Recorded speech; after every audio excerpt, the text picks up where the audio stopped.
ततः कुळिरकः तदाकर्ण्य अन्येषां जलचराणां ततस्य वचनं निवेदयामास। ତାହାପରେ କଙ୍କଡ଼ା ତାହା ଶୁଣି ଅନ୍ୟ ଜଳଚରମାନଙ୍କୁ ତାଙ୍କ କଥା ଜଣାଇଲା। ତତଃ ତାହାପରେ କୁଳୀରକः କଙ୍କଡ଼ା କାରକ କର୍ତ୍ତରୀ ପ୍ରଥମା ତଦାକର୍ଣ୍ୟ ସନ୍ଧି ବିଚ୍ଛେଦ ହେବ ତତ୍ ଯୁକ୍ତ ଆକର୍ଣ୍ୟ ଅର୍ଥ ତାହା ଶୁଣି। ଆକର୍ଣ୍ୟ ପ୍ରକୃତି ପ୍ରତ୍ୟୟ ହେବ ଆ ଉପସର୍ଗ କର୍ଣ୍ଣ ଧାତୁ ଲ୍ୟପ୍ ପ୍ରତ୍ୟୟ। ଅନ୍ୟେଷାଂ ଜଳଚରାଣାଂ ଅର୍ଥ ଅନ୍ୟ ଜଳଚର ମାନଙ୍କର।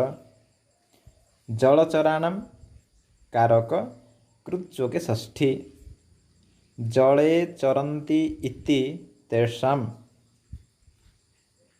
ଜଳଚରାଣାଂ ଉପପଦ ତତ୍ପୁରୁଷ ସମାସ।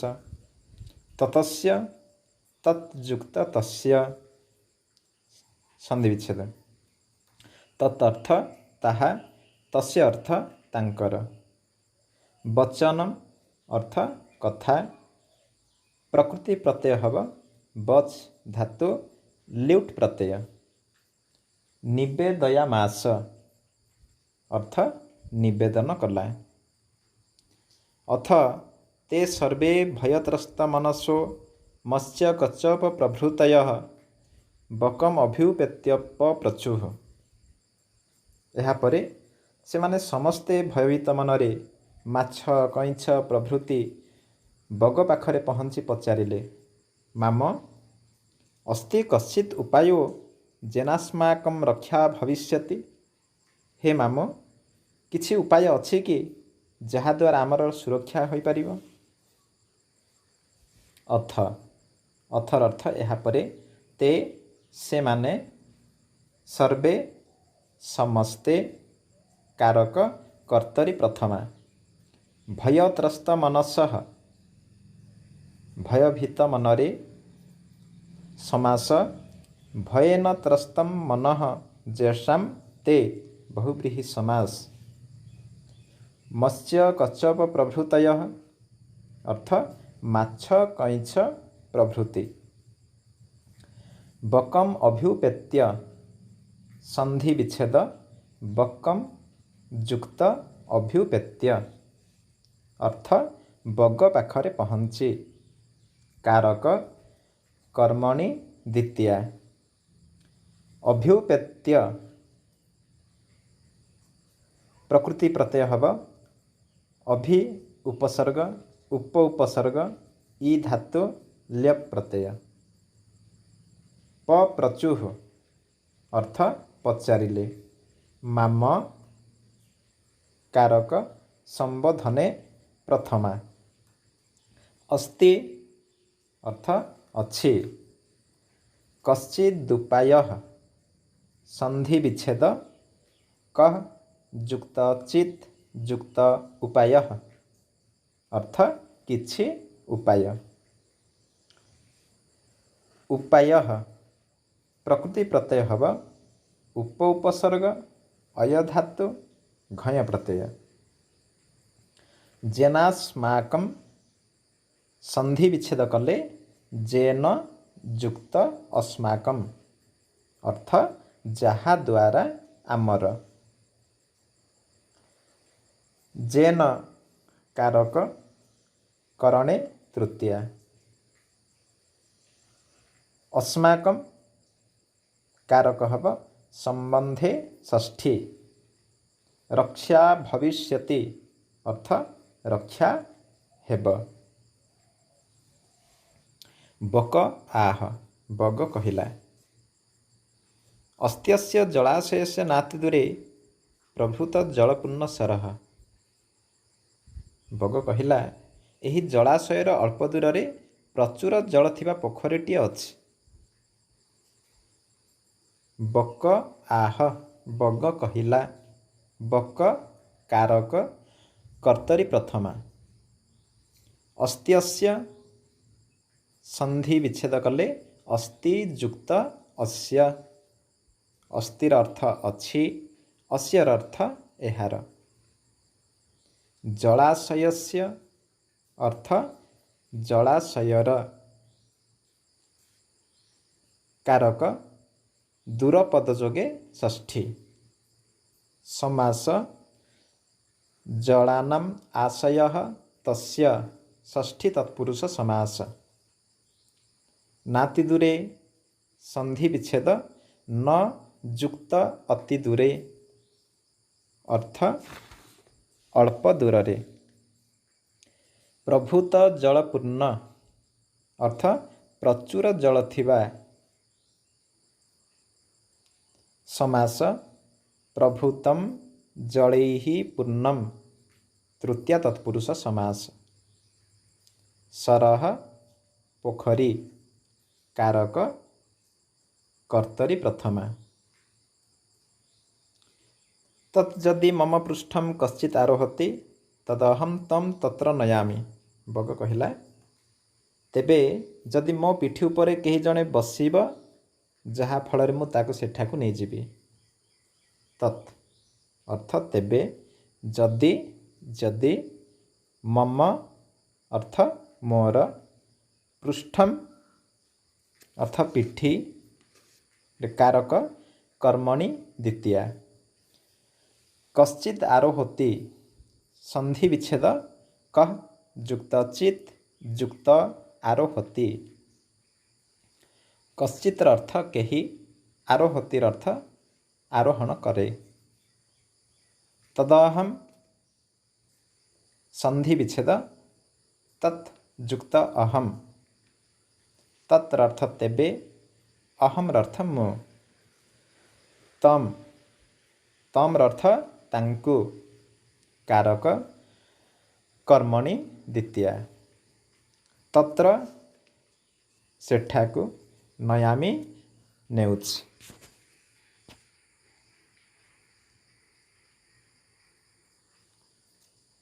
अथ सर्वे जलचराः तत्र विश्वासमापन्नाः तातः मातुल भ्रात इति ब्रुवाणाः अहम पूर्वम इति समन्तात् परिवृता यहाँ परे समस्त जलचर तांको विश्वास करी तात बापा मातुल मामू भ्रात भाई बोली कही मु प्रथमे बोली एका बेले हो हल्ला आरंभ कले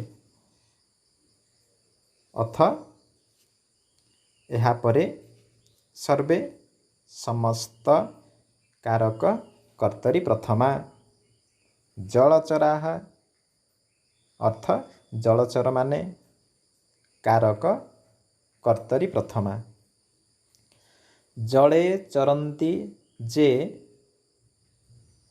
जले चराः उपपद तत्पुरुष समास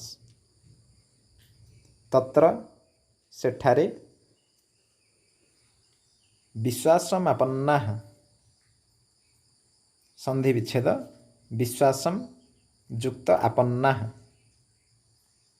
अर्थ विश्वास जन्माए विश्वासम प्रकृति प्रत्यय हब बी उपसर्ग स्वस्थ धातु घय प्रत्यय तात अर्थ बापा कारक संबोधने प्रथमा मातुल अर्थ मामू कारक संबोधने प्रथमा भ्रात अर्थ भाई कारक संबोधने प्रथमा इति अर्थ बोली ब्रुवाणाः कही प्रकृति प्रत्यय ब्रु धातु सानच प्रत्यय अहम मु कारक कर्तरी प्रथमा पूर्वमहम संधि विच्छेद पूर्वम जुक्त अहम पूर्वम अर्थ पूर्व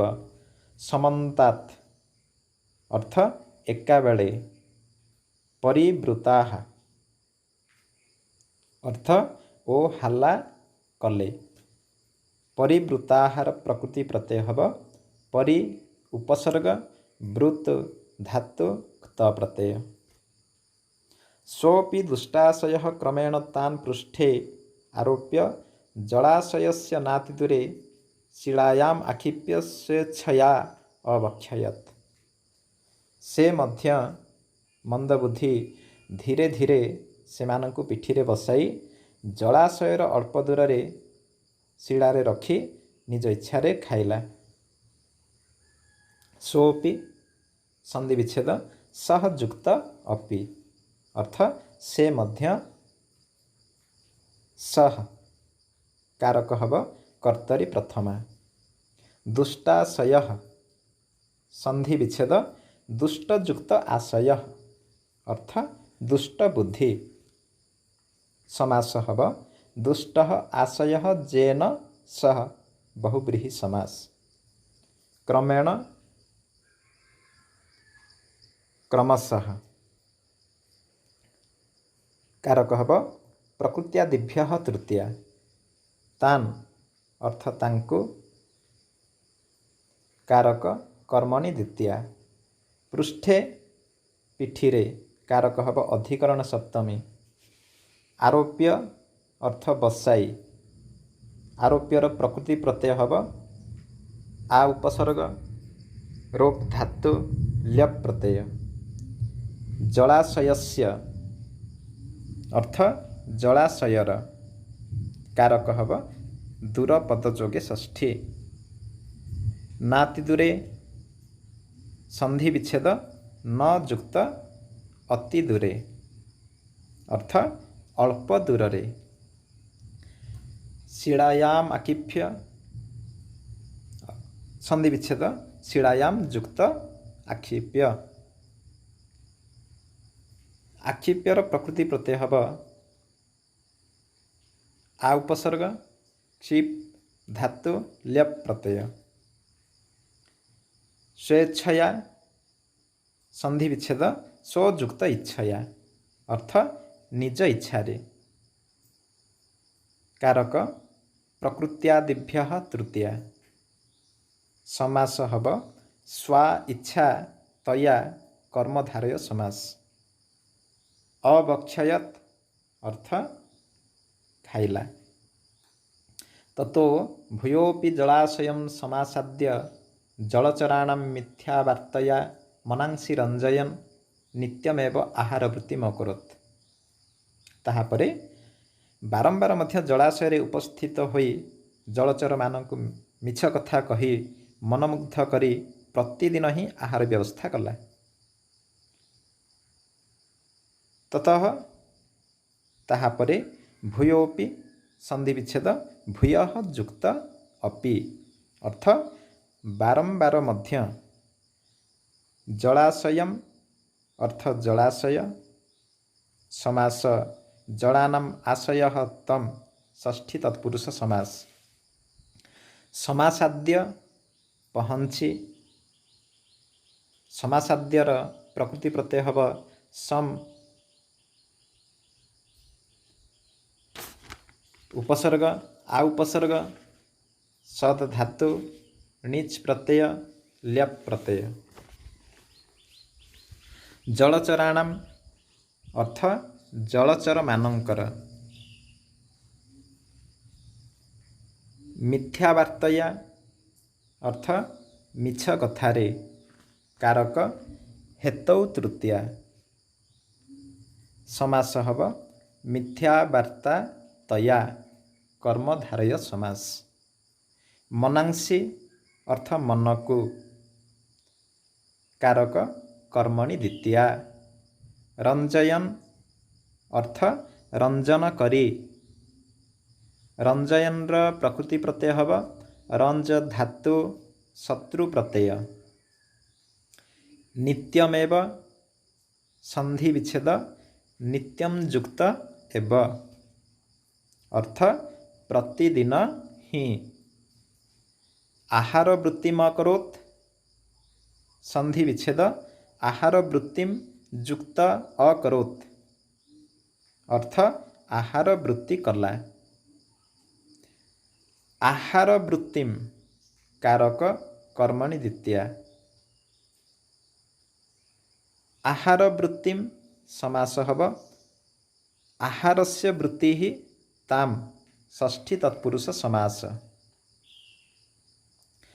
जदि आमे करिबा आहाराय वृत्ति ताम तेबे हब चतुर्थी तत्पुरुष समास। आहार प्रकृति प्रत्यय हब आ उपसर्ग ह्रु धातु घय प्रत्यय। वृत्तिम्र प्रकृति प्रत्यय हब वृत् धातु क्तिन प्रत्यय।